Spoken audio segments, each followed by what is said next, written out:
আসসালামু আলাইকুম। সবাইকে স্বাগত জানাচ্ছি গ্লোবাল ভিউজে। আপনাদের সঙ্গে আছি আমি শরফি দিবা। জর্ডানে অবস্থিত একটি মার্কিন সামরিক ঘাঁটিতে ইরানের ড্রোন ও ক্ষেপণাস্ত্র হামলায় 2 মার্কিন সেনা নিহত, একজন নিখোঁজ এবং আরও 4 জন হাসপাতালে ভর্তি হওয়ার পর ইরানের বিরুদ্ধে নতুন করে বিমান হামলা চালিয়েছে যুক্তরাষ্ট্র। মার্কিন সেন্ট্রাল কমান্ড সেন্টকম জানিয়েছে, প্রেসিডেন্ট ডোনাল্ড ট্রাম্পের নির্দেশে আজ সন্ধ্যা 6টায় এসব হামলা শুরু হয়। সেন্টকমের ভাষ্য অনুযায়ী হামলার লক্ষ্য ছিল ইসলামিক রেভলিউশনারি গার্ড কর্পস এর সক্ষমতা দুর্বল করা এবং হরমুজ প্রণালীতে বাণিজ্যিক জাহাজ চলাচলের জন্য ইরানের হুমকি কমানো। তবে ঠিক কোন লক্ষ্যবস্তুতে আঘাত হানা হয়েছে সে বিষয়ে বিস্তারিত জানানো হয়নি। এদিকে ইরানও আঞ্চলিক মার্কিন মিত্রদের লক্ষ্য করে পাল্টা হামলা চালানোর দাবি করেছে। দেশটির রাষ্ট্রীয় গণমাধ্যমের তথ্য অনুযায়ী ইরানি বাহিনী ইরাকের ইরবিলের কাছে কুর্দিস্তান ফ্রিডম পার্টির একটি ঘাঁটিতে ড্রোন হামলা চালায়। পাশাপাশি কুয়েতের ক্যাম্প উদাইরি এবং আলী আল সালেম বিমান ঘাঁটিতে কামিকাজে ড্রোন হামলা চালিয়ে গোলাবারুদ ডিপো, প্যাট্রিয়ট ক্ষেপণাস্ত্র প্রতিরক্ষা রাডার ও আকাশ নজরদারি রাডারকে লক্ষ্যবস্তু করা হয়েছে বলে দাবি করা হয়েছে। মার্কিন সামরিক বাহিনীর তথ্য অনুযায়ী চলমান যুদ্ধে এখন পর্যন্ত 16 জন মার্কিন সেনা নিহত এবং 430 জনের বেশি আহত হয়েছেন। এর আগে কুয়েতে একটি কমান্ড সেন্টারে ইরানি ড্রোন হামলায় 6 সেনা নিহত, সৌদি আরবে একটি ঘাঁটিতে 1 সেনা নিহত এবং ইরাকে একটি জ্বালানি সরবরাহকারী বিমান বিধ্বস্ত হয়ে আরও 6 সেনার মৃত্যু হয়। ইরানের রাষ্ট্রীয় সংবাদ মাধ্যম জানিয়েছে, যুক্তরাষ্ট্র দক্ষিণ ইরানের সিরিক, হাজিয়াবাদ, বান্দর আব্বাস ও কেশম দ্বীপের আশপাশে নতুন হামলা চালিয়েছে। আগের হামলায় হরমুজগান প্রদেশের একটি বিদ্যুৎ ও লবণাক্ত পানি বিশুদ্ধকরণ কেন্দ্র, সেতু এবং সড়ক অবকাঠামো ক্ষতিগ্রস্ত হয়েছে বলেও দাবি করা হয়েছে। ইরানের হিসেবে গত 3 সপ্তাহে মার্কিন হামলায় অন্তত 50 জন নিহত এবং 500 জনের বেশি আহত হয়েছেন। এদিকে ইরানের সর্বোচ্চ নেতা মোস্তফা খামেনি যুক্তরাষ্ট্রকে সতর্ক করে বলেছেন, ওয়াশিংটন হামলা অব্যাহত রাখলে তারা অবিস্মরণীয় শিক্ষা পাবে।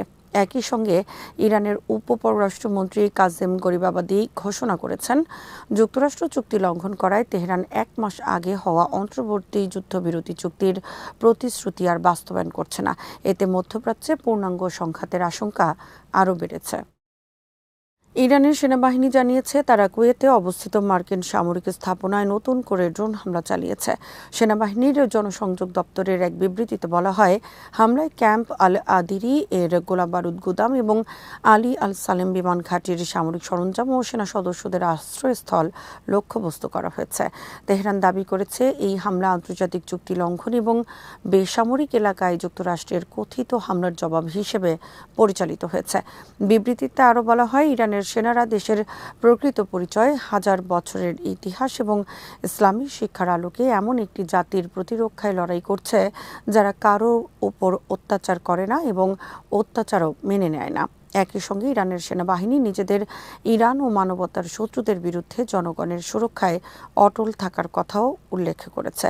এই হামলা রোববার পরিচালিত ইরানের প্রতিশোধমূলক অভিযানের 16তম ধাপের পরপরই সংঘটিত হয়েছে। এর আগে একই দিনে ইরান দাবি করেছিল, তারা কুয়েতের একই 2 মার্কিন ঘাঁটিতে গোলাবারুদ সংরক্ষণাগার এবং রাডার স্থাপনা লক্ষ্য করে হামলা চালিয়েছে। অন্যদিকে কুয়েতের সামরিক বাহিনী জানিয়েছে, তারা ইরান থেকে ছোড়া ক্ষেপণাস্ত্র ও ড্রোন প্রতিহত করার জন্য বিমান প্রতিরক্ষা ব্যবস্থা সক্রিয় করেছে। সেনাবাহিনীর এক বিবৃতিতে বলা হয়, ইরানের আগ্রাসনের পর দেশটির আকাশ প্রতিরক্ষা বাহিনী শত্রুপক্ষের ক্ষেপণাস্ত্র ও ড্রোন হামলা মোকাবেলা করছে। বার্তা সংস্থা এএফপির এক সাংবাদিক জানিয়েছেন, রাজধানী কুয়েত সিটিতে হামলার সতর্কতামূলক সাইরেন বেজে ওঠে। এর আগের দিনও ইরানের হামলায় কুয়েতের একটি বিদ্যুৎ কেন্দ্র ও একটি তেল স্থাপনায় আঘাত হানার খবর দিয়েছিল দেশটির কর্তৃপক্ষ। এই মাটির টানে সারা দুনিয়ার সেই সব মানুষের জন্য আমাদের সামান্য সংযোগ, মাত্র 30% টাকায় জমির মালিক হয়ে নতুন বাংলাদেশের গড়ে তোলার স্বপ্ন দেখা। বাংলা বসতি, এই মাটি আমার, এই জমিন আমার। ইরানের ইসলামী বিপ্লবী গার্ড বাহিনী দাবি করেছে, অপারেশন নাসর 2 এর 20তম ধাপে তারা জর্ডানের আজরাকে অবস্থিত একটি মার্কিন সামরিক ঘাঁটিতে একযোগে ক্ষেপণাস্ত্র ও ড্রোন হামলা চালিয়েছে। আইআরজিসির জনসংযোগ বিভাগ জানায়, যুক্তরাষ্ট্রের আগের রাতের হামলার জবাব হিসেবে পরিচালিত এ অভিযানে যুদ্ধবিমান রাখার আশ্রয়কেন্দ্র ও একটি বড় পার্কিং র্যাম্প লক্ষ্যবস্তু করা হয়। আইআরজিসির দাবি অনুযায়ী হামলায় অন্তত 2টি মার্কিন যুদ্ধবিমান এবং 3টি সামরিক বিমান সম্পূর্ণ ধ্বংস হয়েছে। এছাড়া আরও কয়েকটি বিমান ক্ষতিগ্রস্ত হয়েছে বলে তারা জানিয়েছে। তবে এসব দাবির স্বাধীনভাবে কোনো যাচাই বা যুক্তরাষ্ট্রের পক্ষ থেকে তাৎক্ষণিক নিশ্চিতকরণ পাওয়া যায়নি। একই বিবৃতিতে আইআরজিসি জর্ডানের জনগণ ও সেনাবাহিনীর উদ্দেশ্যে মার্কিন সামরিক উপস্থিতির বিরুদ্ধে অবস্থান নেওয়ার আহ্বান জানায়। তারা দাবি করে, যুক্তরাষ্ট্র সাম্প্রতিক সময়ে হাসপাতাল, সেতু, বন্দর, বিমানবন্দর ও অন্যান্য বেসামরিক স্থাপনায় হামলা চালিয়ে নিজেদের সামরিক ব্যর্থতা আড়াল করার চেষ্টা করছে। এদিকে ইরানের রাষ্ট্রীয় বার্তা সংস্থা তাসনিম ও ফার্স জানিয়েছে, তেহরান মধ্যপ্রাচ্যে বিভিন্ন মার্কিন ঘাঁটির বিরুদ্ধে ক্ষেপণাস্ত্র ও ড্রোন অভিযান অব্যাহত রেখেছে। ইরান বলছে, তাদের হামলার লক্ষ্য কেবল মার্কিন সামরিক স্থাপনা এবং এটি ইরানের ভূখণ্ডে যুক্তরাষ্ট্রের হামলার প্রতিক্রিয়া। এর আগে আইআরজিসি দাবি করে, অপারেশন নাসির 2 এর 18তম ও 19তম ধাপে কুয়েত ও বাহরাইনে মার্কিন সামরিক স্থাপনা, রাডার, যোগাযোগ কেন্দ্র, জ্বালানি সহায়তা ঘাঁটি এবং সামরিক অবকাঠামোতে হামলা চালানো হয়েছে। পাশাপাশি যেসব দেশে মার্কিন ঘাঁটি রয়েছে সেসব দেশকে সম্ভাব্য পাল্টা অভিযানের জন্য প্রস্তুত থাকারও সতর্কবার্তা দিয়েছে আইআরজিসি। এদিকে ইরানের ইসলামী বিপ্লবী গার্ড বাহিনী আইআরজিসি দাবি করেছে, 16 জুলাই যুক্তরাষ্ট্রের হামলার জবাবে তারা অপারেশন নাসর 2 এর 14 ও 15তম ধাপে জর্ডান, কুয়েত ও কাতারে অবস্থিত মার্কিন সামরিক স্থাপনায় ক্ষেপণাস্ত্র ও ড্রোন হামলা চালিয়েছে। আইআরজিসির বিবৃতিতে বলা হয়, জর্ডানের আল আজরাক ঘাঁটিতে অবস্থানরত মার্কিন যুদ্ধবিমান ও আকাশে জ্বালানি সরবরাহকারী উড়োজাহাজকে লক্ষ্য করে 2 ধাপে ব্যালিস্টিক ক্ষেপণাস্ত্র ও বিপুল সংখ্যক ড্রোন ব্যবহার করা হয়েছে। তাদের দাবি, এই ঘাঁটি থেকে ফিলিস্তিন, ইরান ও লেবাননে মার্কিন বিমান হামলা পরিচালিত হয়। বিবৃতিতে জর্ডানের জনগণ ও সেনাবাহিনীকে উদ্দেশ্য করে আইআরজিসি যুক্তরাষ্ট্রের সামরিক উপস্থিতির বিরুদ্ধে অবস্থান নেওয়ার আহ্বান জানায় এবং দেশটিকে মার্কিন দখলদার মুক্ত করার আহ্বান জানায়। এদিকে নাসর 2 এর 15তম ধাপে কুয়েতে একটি মার্কিন হিমার্স ক্ষেপণাস্ত্র উৎক্ষেপণ ব্যবস্থা এবং যুক্তরাষ্ট্র সমর্থিত বাহিনীর একটি অবস্থান ধ্বংস করার দাবি করেছে আইআরজিসি।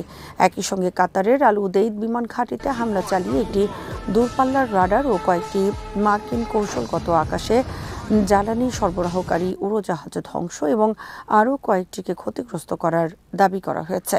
এসব দাবির স্বাধীনভাবে যাচাই করা সম্ভব হয়নি। অন্যদিকে ইরানি রাষ্ট্রীয় গণমাধ্যমের খবরে বলা হয়েছে, বৃহস্পতিবার রাতে যুক্তরাষ্ট্রের হামলায় ইরানের বিভিন্ন সেতু, একটি বিমানবন্দর ও একটি রেলওয়ে জংশন লক্ষ্যবস্তুতে পরিণত হয়।